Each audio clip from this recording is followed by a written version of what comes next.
को बढ़ाया है, व्यापार करने की सुविधाओं को और बढ़ाया है, और उसी एक तरह से उस पूरी लिस्ट में अब यूएई भी जुड़ गया है। मैं रोकना चाहूंगा क्योंकि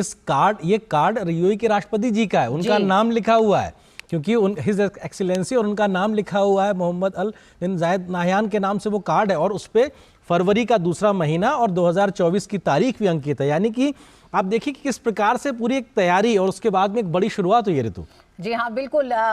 जयवान जो वहाँ का इंटरफेस होगा उसके साथ यूपीआई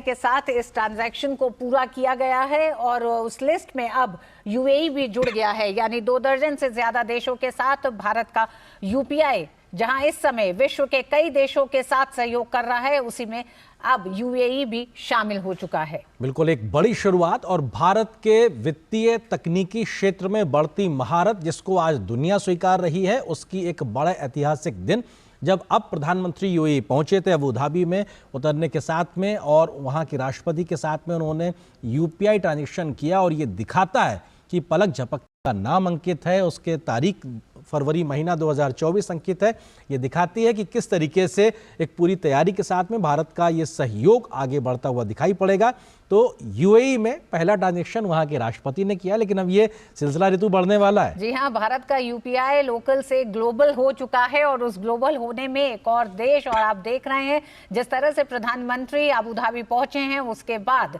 दोनों देशों के संबंधों में दोनों देशों के नागरिकों के लिए एक मजबूत आधार देते हुए डिजिटल पेमेंट में यूपीआई के साथ अब यहाँ पर कोई भी ट्रांजैक्शन कर सकता है। यानी भारत आने वाले और दुबई और यूएई जाने वाले लोगों के लिए अब घूमना फिरना, साथ ही साथ व्यापार करने की तमाम उन सुविधाओं को एक नया एक तरह से कॉरिडोर देता हुआ यूपीआई। ऋतु, आप जिस बात का जिक्र आपने बिल्कुल शुरुआत में किया था, 35 लाख भारतीय प्रवासी जो यूएई में रहते हैं, उनके लिहाज से भी सोचिए कितना एक मुफीद एक मौका होगा, कितना एक सहज एक ट्रांजैक्शन का तरीका होगा, उनको एक अपना सा लगेगा तब जबकि वो यूएई में मौजूद होंगे और उस समय वो यूपीआई के माध्यम से ट्रांजैक्शंस कर रहे होंगे। व्यापारिक लेन देन की बात हो या अन्य प्रकार के जो ट्रांजैक्शंस हैं, उस लिहाज से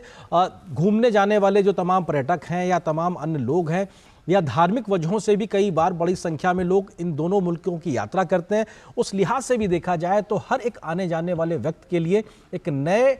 फिनटेक के माध्यम से, एक नए वित्तीय आधार पर ट्रांजैक्शंस के माध्यम से एक नई एक शुरुआत जो है उसकी पहल आज हुई है। और जो एमओयू साइन हुए हैं भारत और यूएई के बीच में, उसमें एक महत्वपूर्ण समझौता यूपीआई के ट्रांजैक्शंस को लेकर है। और आप जिक्र भी कर रही थी श्रीलंका, मॉरिशस, हमने कल ही देखा था कि वहाँ पे भी हुआ है। इसके अलावा तमाम ऐसे लगभग 1 दर्जन देश हैं जहाँ पर यूपीआई की सुविधाएं उपलब्ध हैं। यूरोप के भी देश जिसमें फ्रांस भी उपलब्ध है मौजूद है, इसके अलावा तमाम अन्य देशों में, और यूएई भी उसमें जुड़ गया है। जी हाँ अरेंद्र, हम जानते हैं यूपीआई कोविड के दौरान किस तरह से ग्रामीण अर्थव्यवस्था की एक तरह से उसने रीढ़ के तौर पे भी काम करा है, और ग्रामीणों को दिक्कत ना हो उस समय जो परिस्थितियां थी उसको देखते हुए यूपीआई का सबसे ज्यादा इस्तेमाल किया गया है। तो कोविड का दौर एक ऐसा दौर रहा जिसने एक तरह से प्रमाणित किया है कि यूपीआई कितना आसान, सुलभ और सुरक्षित उपाय है एक तरह से तमाम वित्तीय लेन देन के लिए। और इसी को आगे बढ़ाते हुए